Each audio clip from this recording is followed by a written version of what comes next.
कि वो चाहे तो T+1 सेटलमेंट कर सकते हैं। T+1 सेटलमेंट का मतलब क्या है? आज अगर आपने कोई भी शेयर खरीदे हैं, कल तक आपको पैसा देना होगा, कल तक आपको डिलीवरी देनी होगी, इसका सेटलमेंट कल ही आ जाएगा। और जो लोग शेयर खरीदेंगे उन्हें एक दिन बाद शेयर मिल जाएंगे, और जो लोग शेयर बेचेंगे उन्हें एक दिन बाद पैसे मिल जाएंगे। यानी कि आज बुधवार को आपने शेयर खरीदे हैं, कल आपके अकाउंट में। आज बुधवार को आपने शेयर बेचे, पैसे कल आपके अकाउंट में। T+1। अभी क्या होता है? T+2।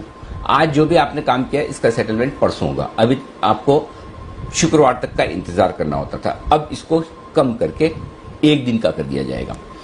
अब इसमें कौन से शेयर T+1 में आएंगे? ऐसा नहीं कि सारे के सारे मार्केट में T+1 किया जा रहा है, सेलेक्टिवली किया जाएगा। एक तरह से जिसे कहते हैं ना, पायलट बेसिस पे शायद शुरुआत होगी। अब ये कौन से शेयर होंगे, ये एक्सचेंज डिसाइड करेगा कि किन शेयरों में T+1 किया जाए, ठीक है। और जो भी शेयर एक्सचेंज चाहता है कि T+1 में आए, उसका एक महीने पहले नोटिस दिया जाएगा। फर्ज करें कि HDFC लिमिटेड, इसको T+1 में लाया जाए, और ज्यादा संभावना ये कि पहले T+1 में वो शेयर आएंगे जहां इंस्टीट्यूशनल होल्डिंग ज्यादा है, जो हाईली लिक्विड शेयर हैं, निफ्टी विफ्टी के स्टॉक्स हुए, इस तरह के जहां उनको उनके T+1 में पहले लाने की संभावना ज्यादा, ताकि वहां पर एक तरह से टेस्ट केस बेसिस पे देखा जा सके कि T+1 सक्सेसफुली चल रहा है या नहीं, और उसके बाद धीरे धीरे शायद आगे बढ़े। तो T+1 में एक्सचेंज एक महीने का नोटिस देगा कि हम इस शेयर को T+1 में डाल रहे हैं।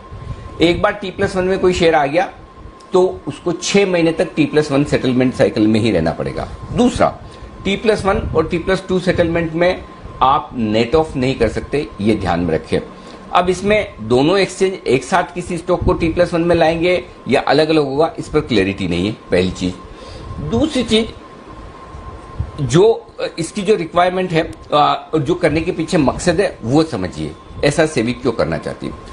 ग्रेजुअली सारे के सारे जो मार्जिन के नियम है, पीक मार्जिन के नियम 1 सितंबर से लागू हो गए। 100% पीक मार्जिन हो गया, यानी कि मार्जिन सिस्टम बेहद टाइट है। अब मार्जिन सिस्टम टाइट होने से होता क्या है, जो भी ट्रेडर्स ट्रेड कर रहे हैं उनके लिए मार्जिन की रिक्वायरमेंट एडिशनल होगी।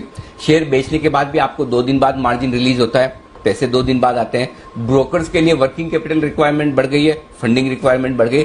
ऐसे में आपके लिए मार्जिन और फंडिंग, मार्जिन और फंड्स अगर एक दिन जल्दी रिलीज हो जाए तो ये बड़ी रिलीफ होगी। तो इसको करने के पीछे सबसे बड़ा मकसद ये है कि ब्रोकर्स की वर्किंग कैपिटल और ट्रेडर्स की वर्किंग कैपिटल कम हो। जो पैसा उन्हें ट्रेड करने के लिए लगाना पड़ रहा है, जो पीक मार्जिन देने के लिए रखना पड़ रहा है, वो कम हो। दूसरा, आप अगर T+1 में है तो आप अपने खरीदने और बेचने का डिसीजन ज्यादा आखिरी मिनट तक ले सकते हैं। कैसे?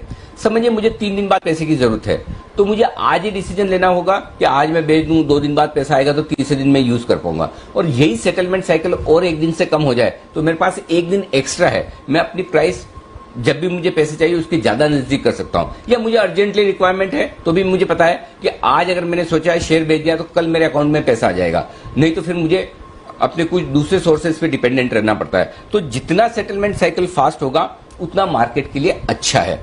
अब ये दुनिया में पहली बार हमारे यहाँ हिंदुस्तान में ये होने जा रहा है कि T+1 सेटलमेंट होगा। अभी तक दुनिया में कहीं भी नहीं है। तो ये एक बहुत साहसिक और बड़ा कदम है जो मार्जिन रिक्वायरमेंट, फंड रिक्वायरमेंट को कम करने की कोशिश करेगा, सेटलमेंट साइकिल को फास्ट करने की कोशिश करेगा।